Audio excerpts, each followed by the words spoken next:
Seorang astronot NASA sedang mengorbit, yang mana di video pertama itu terlihat astronotnya mau menutup pintu roket, tapi entah bagaimana ceritanya itu pintu letoy banget, kayak terbuat dari karton. Benderanya kalau ditaruh di rumah juga selama 4 hari juga kelipet gitu. Nah makanya argumen yang satu ini tidak ada bantahannya dan seolah-olah semakin memperkuat bukti kalau pendaratan di bulan oleh Neil Armstrong bersama astronot lain ini adalah sebuah hoax. Yo geng, tekan tombol subscribe geng. Hey yo, what's good? Welcome back to Kamar Jerry.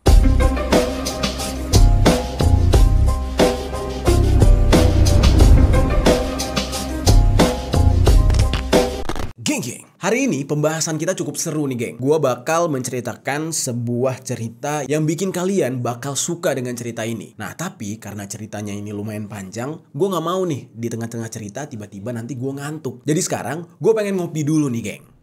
Wih, udah ada pikopi gula aren nih di meja gue. Kayaknya seru nih kalau kita seduh pikopi gula aren yang rasa kopi dan aroma arennya benar-benar paten. Nah sekarang gue mau ngajak kalian buat ngeracik pikopi gula aren ala Kamar Jerry. Kali ini resepnya lebih enak. Let's go.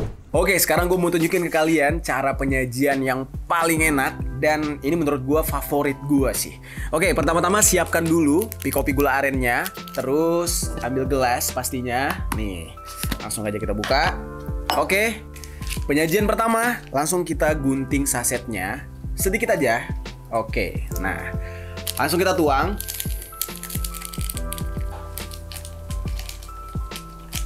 Terus kita seduh pakai air panas. Seduh pakai air panasnya secukupnya aja ya geng, nggak usah terlalu banyak. Langsung kita aduk sampai merata. Nah terus tambahin es batu seperti biasa. Baru kita tambahkan susu UHT. Goks. Oke, sekarang pikopi racikan ala Kamar Jerry udah jadi. Nah, kita langsung cobain nih gimana rasanya nih racikan baru gue yang pakai susu UHT. Ini rasanya enak terus seger banget, geng. Wah, gila. Udah gitu yang bikin lebih enaknya lagi, pikopi sekarang lagi ada promo spesial, buy 2 get 1.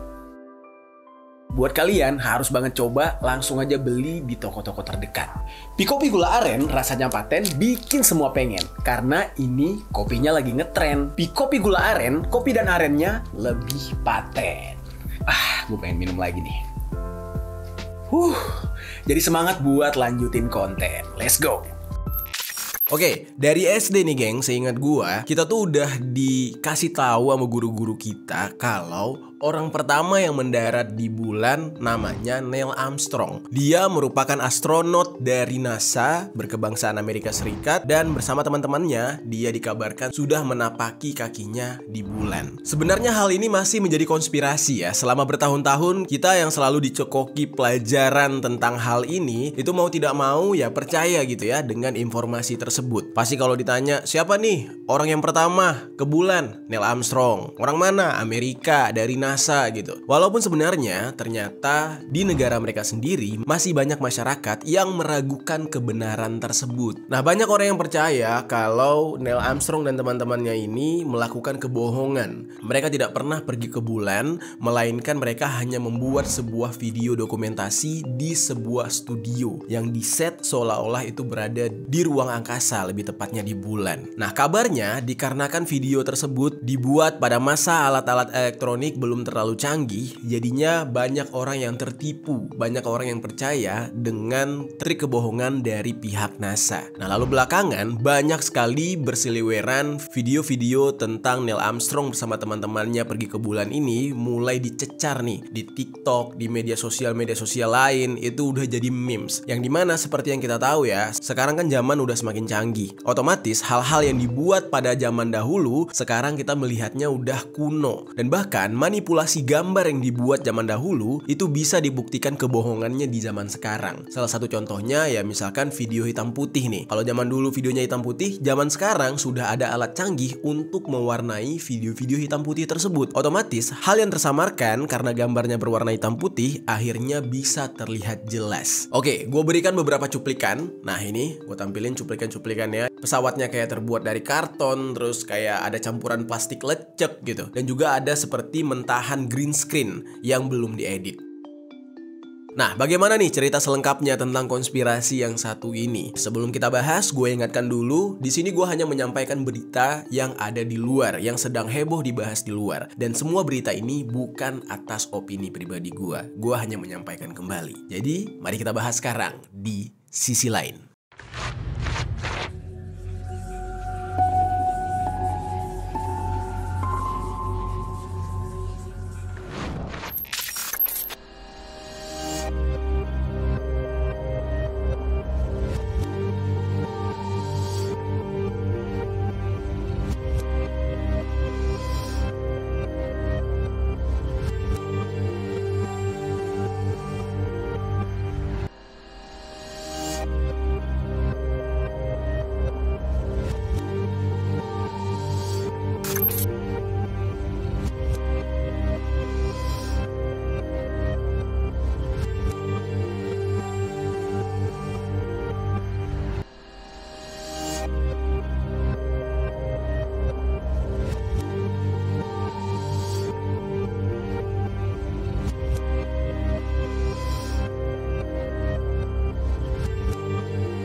Seperti yang kita tahu ya, di masa Perang Dingin hanya ada dua negara yang kuat, yaitu Amerika dan Uni Soviet. Kedua negara kuat ini bersaing tidak hanya dengan senjata-senjata mereka, tetapi juga dengan teknologi mereka. Salah satu hal yang menjadi persaingan mereka adalah bagaimana bisa membawa seorang anak manusia bisa ke ruang angkasa dengan tujuan yaitu mendarat di bulan. Nah, persaingan yang disebut dengan perlombaan antariksa ini terjadi pada masa Perang Dingin. Di saat itu, ruang angkasa menjadi sebuah objek yang belum banyak diteliti sehingga dua negara ini berlomba-lomba untuk membuat inovasi teknologi agar bisa menghantarkan yang satunya astronot, yang satunya kosmonot. Nah, ke bulan. Jadi beda nih penyebutannya. Kalau Uni Soviet nyebutnya kosmonot, sementara Amerika nyebutnya astronot. Nah, dua negara ini ingin menunjukkan kekuatan dari segi ekonomi serta teknologi mereka.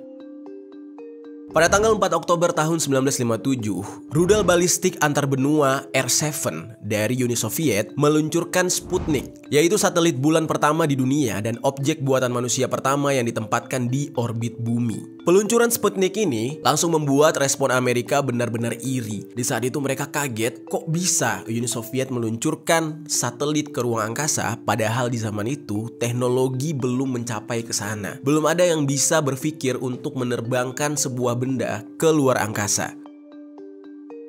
Nah, di saat itulah Amerika yang tidak mau ketinggalan langsung berpikir nih bagaimana caranya agar bisa menyaingi pihak Soviet. Lalu tiba-tiba pada tahun 1958 Amerika itu meluncurkan sebuah satelit milik mereka yang bernama Explorer 1. Satelit tersebut dirancang oleh Angkatan Darat Amerika di bawah arahan seorang ilmuwan roket yang bernama Wernher von Braun.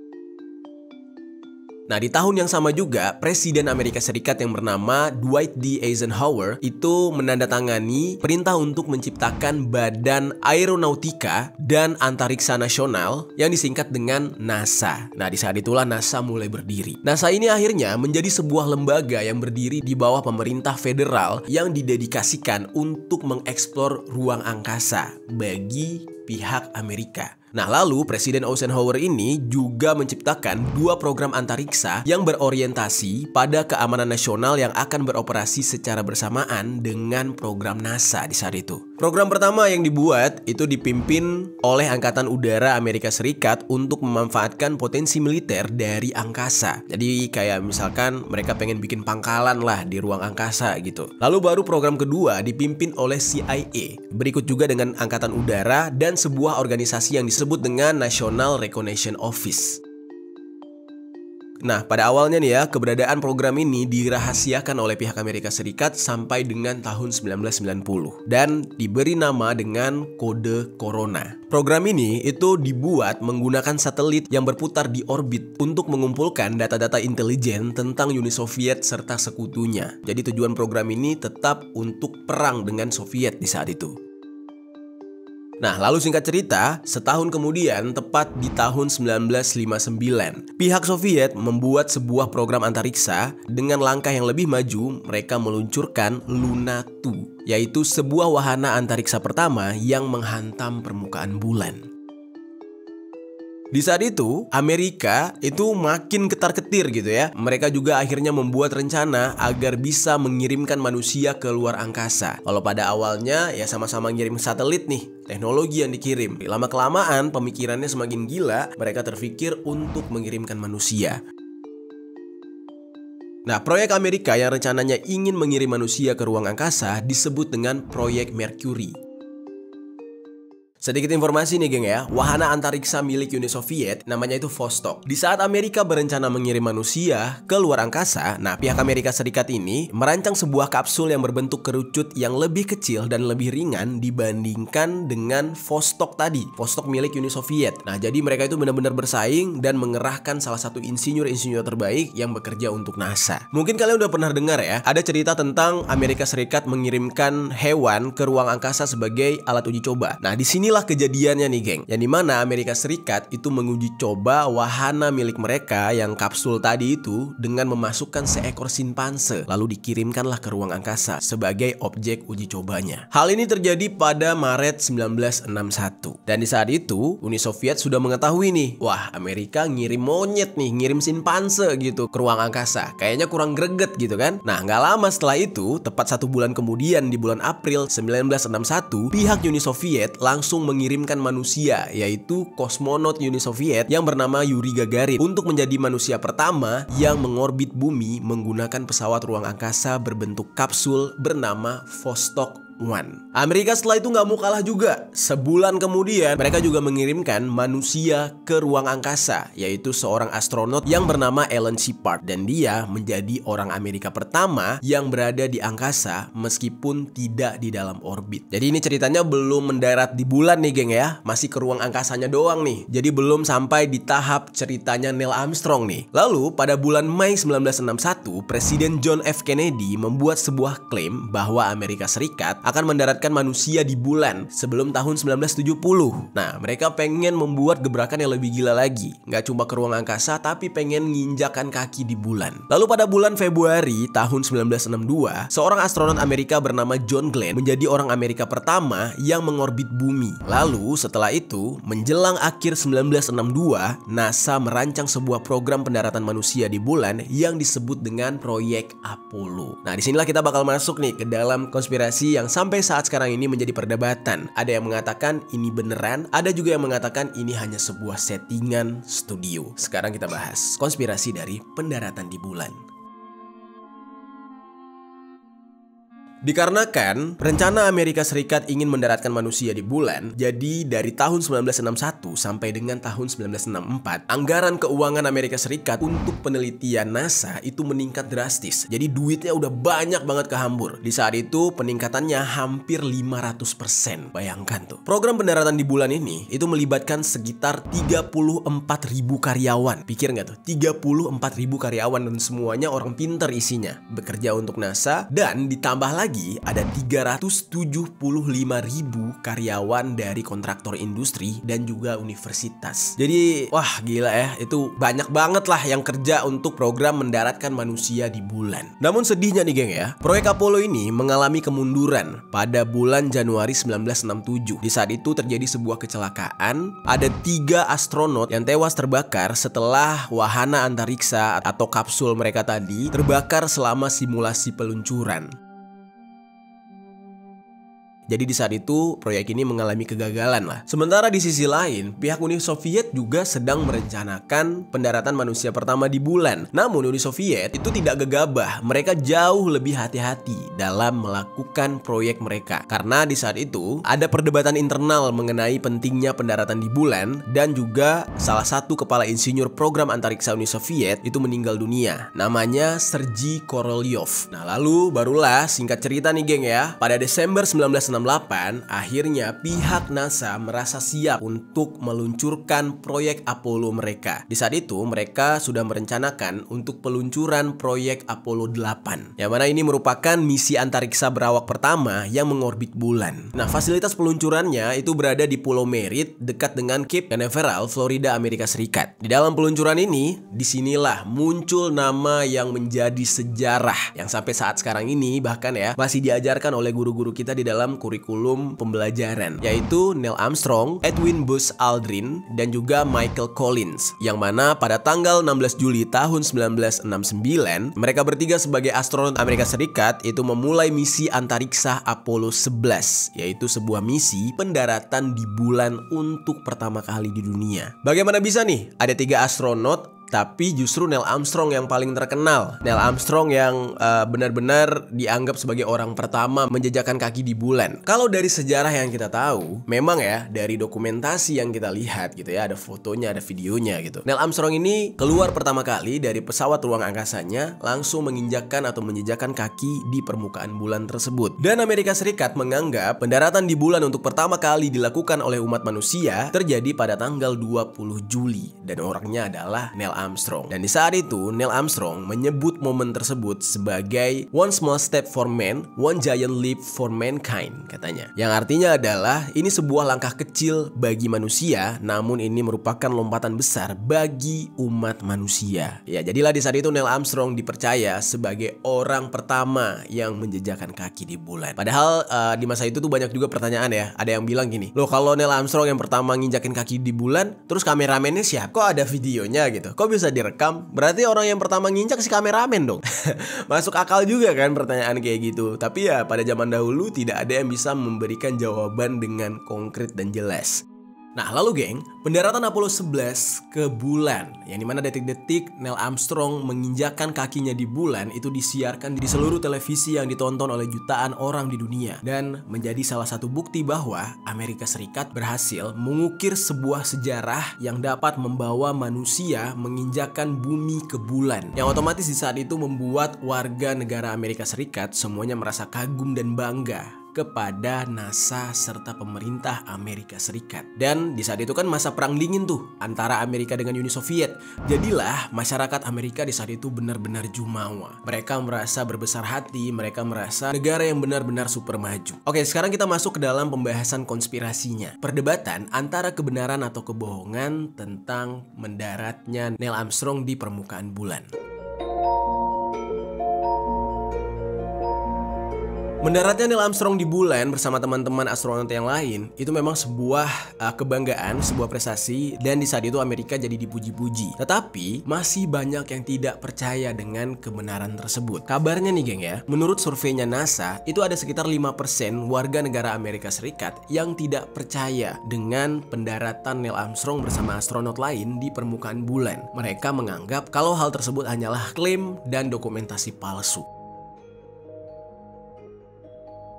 Siapakah orang yang menjadi pembicaraan warga Amerika Serikat sebagai penentang bahwa Neil Armstrong dianggap tidak pernah mendarat di bulan? Nama orang ini adalah Bill Kaysing. Bill Kaysing ini adalah seorang karyawan yang bekerja di Rocketdyne, yaitu sebuah perusahaan yang membantu merancang mesin roket Saturn V atau Saturn V. Nah, dia bekerja di sana antara tahun 1956 sampai dengan 1963. Nah, Kaysing ini sebenarnya ya dia terlibat sedikit lah, membantu sedikit dengan program antariksa Amerika Serikat. Nah, atas dasar itulah dia memberanikan diri untuk bersuara dan mengatakan kalau pendaratan di bulan Neil Armstrong ini adalah palsu. Teori konspirasi yang mengatakan kalau pendaratan di bulan ini adalah palsu atau hoax itu berkembang sejak tahun 1969, geng. Nah, lalu singkat cerita, Bill Kaysing ini sempat menerbitkan sendiri sebuah pamflet yang berjudul We Never Went to the Moon, America's $30 Billion Swindle. Pada awalnya nih ya, Bill Kaysing ini hanya mengandalkan lembar fotokopian untuk menyebarkan informasi tentang konspirasi kebohongan ini. Di saat itu dia ingin menyebarkan informasi serta mencari bukti untuk meyakinkan semua orang bahwa pendaratan astronot Amerika Serikat yang bernama Neil Armstrong ke bulan itu hanyalah palsu. Dan Bill Kaysing ini benar-benar tidak mempercayai dan mempertahankan teori konspirasi tersebut sampai saat sekarang ini. Sehingga banyak orang yang juga ikut sepaham dan percaya dengan Bill Kaysing. Nah, lalu geng, ada beberapa argumen yang mendukung pendapat teori konspirasi tentang kebohongan pendaratan di bulan ini.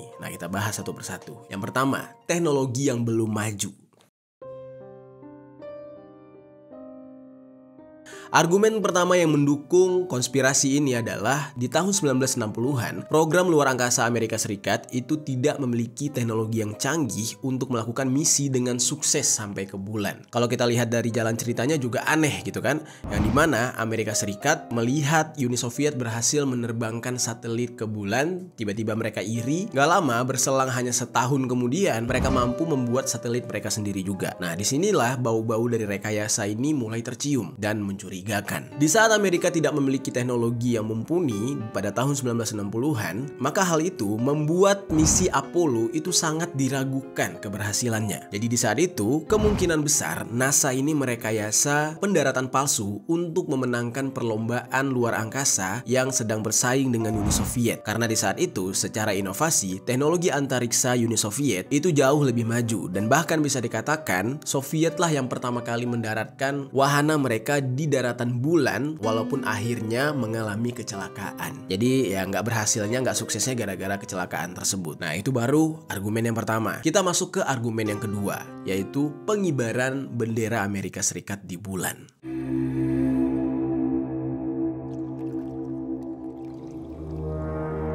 Kalau kita lihat di dalam dokumentasinya, memang ada pengibaran bendera Amerika Serikat di bulan, dan di saat itu juga terlihat astronot yang bernama Buzz Aldrin memberikan hormat pada bendera Amerika Serikat yang berkibar seolah-olah ditiup oleh angin. Disinilah mulai terlihat aneh. Padahal nih ya, seperti yang diketahui, di bulan itu tidak ada hembusan angin. Kok bisa bendera Amerika Serikat kayak kena blower, kayak kena kipas gitu, jadinya berkibar terkena angin. Nah lalu ada seorang direktur National Space Center Discovery yang bernama Anu Oja mengatakan kalau bendera tersebut posisinya ya udah diatur lah sedemikian rupa sehingga kelihatannya doang kayak melambai-lambai tertiup angin, padahal aslinya enggak, kata dia. Dan bisa dilihat juga ya dari bendera tersebut udah nampak kusut gitu karena ada lipatan, dan juga bendera tersebut sudah terlipat selama 4 hari karena dalam perjalanan dari bumi menuju ke bulan katanya. Argumen lipatan dan kusutnya bendera ini tidak bisa menjadi bukti gitu kan, tidak bisa menjadi bukti yang kuat kalau memang bendera ini dibawa dari bumi ke bulan dan ya itu udah dilipat 4 hari. Ya siapa yang tahu gitu kan. Benderanya kalau ditaruh di rumah juga selama 4 hari juga kelipet gitu. Nah makanya argumen yang satu ini tidak ada bantahannya dan seolah-olah semakin memperkuat bukti kalau pendaratan di bulan oleh Neil Armstrong bersama astronot lain ini adalah sebuah hoax.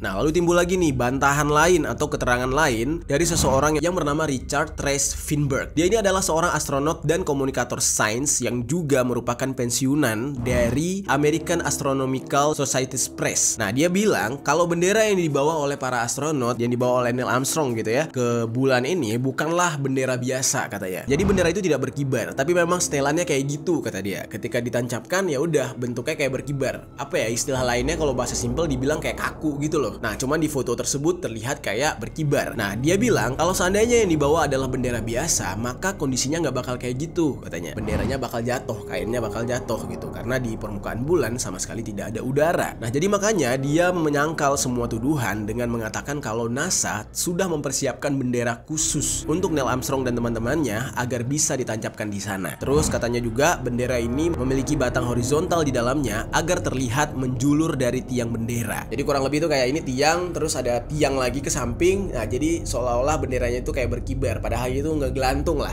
Jadi kurang lebih kayak gitu penjelasannya. Terus kata dia juga kalau dilihat dari dokumentasinya, bendera tersebut hanya bergerak kalau si astronot ini mengelilingi atau bergerak di sekitarnya. Nah namun ketika si astronotnya menjauh, itu benderanya tetap kaku kayak biasa. Penjelasannya sebenarnya ya masih oke lah, masih masuk akal, tetapi masih bisa dibantah lah dengan hal-hal lain. Tapi ya di dalam hal ini gue tidak mau mengutarakan opini pribadi. Mungkin teman-teman sendiri yang bisa beropini dan meninggalkan komentar di bawah. Menurut kalian nih, para manusia yang lahir di zaman yang serba canggih ini, masuk akal nggak dengan penjelasan dari Richard Trace Finberg tadi?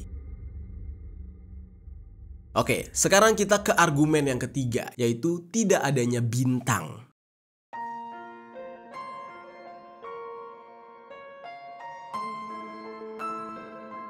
Konspirasi yang satu ini cukup masuk akal, yang mana kita bisa lihat sendiri di tayangan dokumentasi tersebut. Di latar belakang mereka semua itu tidak ada bintang, tidak ada bintang-bintang di ruang angkasa. Seperti layaknya kita berada di sebuah planet tata surya ini. Padahal di foto atau dokumentasi tersebut tidak ada atmosfer yang mendistorsi gambar dan tidak ada awan yang mengganggu sama sekali, sehingga seharusnya kita bisa melihat titik-titik bintang di dalam foto atau dokumentasi tersebut. Jadi akhirnya hal inilah yang mendorong para ahli-ahli teori konspirasi mengatakan kebohongan dari pendaratan Apollo 11 ini itu semakin diperkuat gitu ya dengan beberapa bukti tadi. Karena di dalam hal ini menurut ahli teori konspirasi, NASA belum memiliki kemampuan untuk memalsukan keajaiban yang penuh di langit sehingga mereka memilih untuk mengabaikan memasukkan bintang di dalam salah satu program pemalsuan ini. Jadi bintangnya nggak dibikin gitu geng. Dalam argumen ini lagi-lagi Richard Trevithick memberikan bantahan lagi nih geng.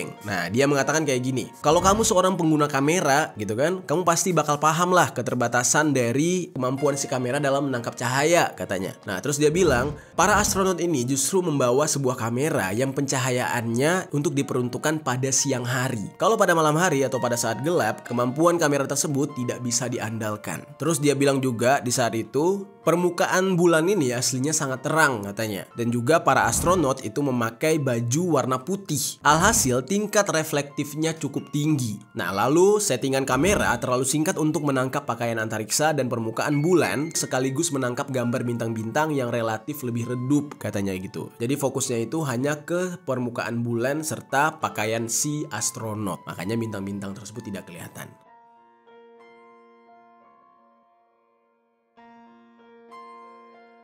Oke, bantahan dari si Richard ini lagi. Sekarang kita ke argumen yang keempat, yaitu bayangan Neil Armstrong. Oke, di dalam hal ini banyak yang mencurigai adanya bayangan dari si astronot, yaitu Neil Armstrong. Seharusnya Neil Armstrong ini tidak ada bayangannya karena dia kan secara langsung mendapatkan pencahayaan hanya dari sumber satu-satunya, yaitu matahari.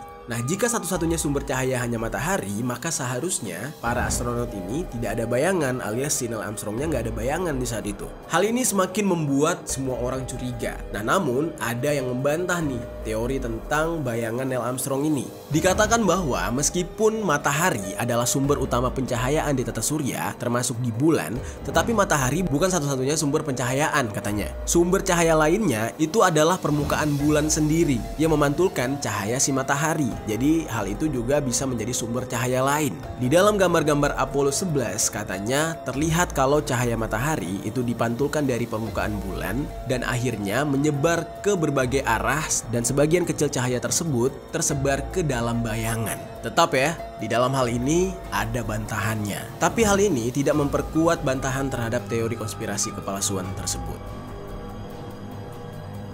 Nah, kita ke argumen selanjutnya, yaitu argumen kelima, tidak dapat melihat kamera Neil Armstrong.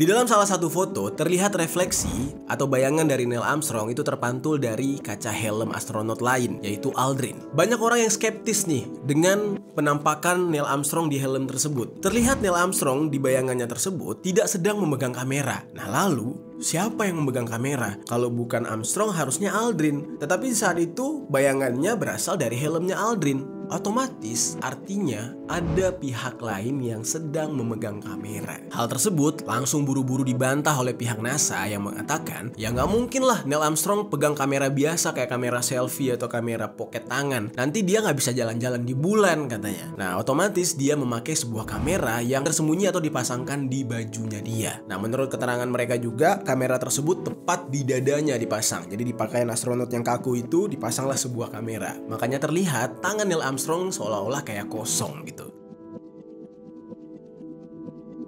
Oke, itu ya lumayan masuk akal lah ya, kayak body cam gitu ya, kayak polisi-polisi gitu kali ya ditaruh di sini. Tapi ya canggih juga udah di zaman itu ya. Padahal kalau kita pikir-pikir ya kamera pada masa itu kan masih gede-gede ya. Kalau memang di dada gede banget tuh dadanya. Nah makanya ini agak-agak memang nih. Oke, kita ke argumen yang keenam, yaitu pengambilan gambar dan video dilakukan selayaknya syuting film.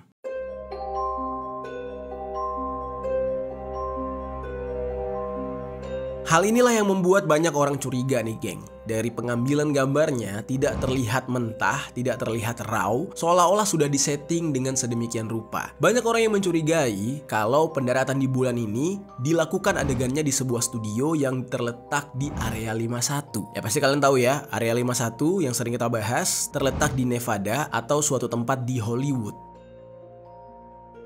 Adegan-adegan ini sempat bocor kepada masyarakat Amerika di saat itu. Dikatakan ada seorang sutradara yang mengarahkan adegan ini. Nama sutradara tersebut adalah Stanley Kubrick. Nah, kenapa orang-orang bisa menuduh Stanley Kubrick sebagai sutradaranya? Nah, ini karena Stanley Kubrick ini pernah membuat film dengan judul 2001: A Space Odyssey pada tahun 1968. Film tersebut sangat memukau, walaupun ya produksinya produksi zaman dulu, tetapi orang-orang tuh benar-benar takjub gitu ya dengan film tersebut yang menampilkan gambaran realistis tentang ruang angkasa. Film Stanley ini bisa terlihat sangat realistis karena dibantu oleh seniman astronomi dan insinyur dirgantara. Jadi benar-benar di setnya seolah-olah nyata gitu, geng. Nah, disinilah orang-orang mulai mencurigai NASA ada kerjasama nih dengan Stanley Kubrick ini. Pasti Stanley Kubrick inilah yang ngeset semuanya dan mengarahkan pengambilan gambarnya karena mirip banget dan terlihat sangat realistis.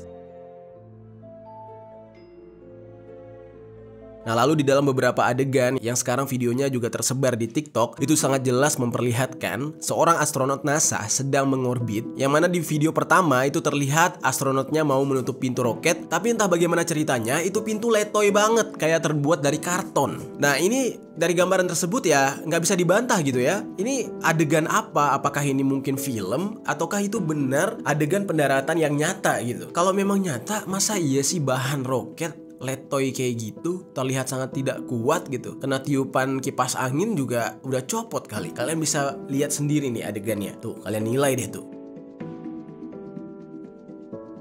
Lalu ada lagi sebuah video yang memperlihatkan aktivitas astronot yang berada di dalam kabin roket, tetapi terlihat banyak kejanggalan. Seperti salah satunya tuh harness, itu terlihat gitu ya, dan tiba-tiba teman di sebelahnya itu langsung kayak gitu. Ini benar-benar awkward banget di dalam adegan tersebut ya, kalian bisa lihat langsung lah di videonya.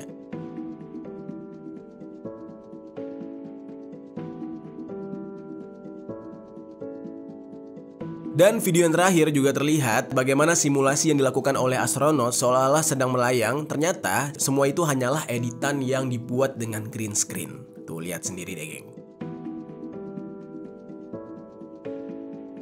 Nah, lalu ada juga nih ya sebuah video yang memperlihatkan orang-orang di dalam pesawat ruang angkasa seolah-olah benda-benda di sana tuh melayang termasuk manusianya. Tetapi sebuah globe atau globe yang sedang dipegang kayak gini nih tiba-tiba jatuh ke bawah. Yang artinya di dalam pesawat ruang angkasa tersebut masih ada gaya gravitasi. Berarti kenapa mereka semua melayang sementara globe yang terbuat dari balon bisa jatuh ke lantai? Nah, hal-hal tersebutlah yang menjadi kejanggalan dari peristiwa pendaratan di bulan tersebut. Gimana nih menurut kalian? Bisakah kalian menilai, geng? Oke, sekali lagi gue ingatkan semua pemberitaan ini sedang hangat dibicarakan di luar sana, sedang dibicarakan di dunia. Tugas gue di sini hanya menyampaikan cerita ini, bukan untuk beropini atau membuat statement pribadi. So, apa yang gue sampaikan ini hanya penyampaian kembali tentang berita yang sedang ramai.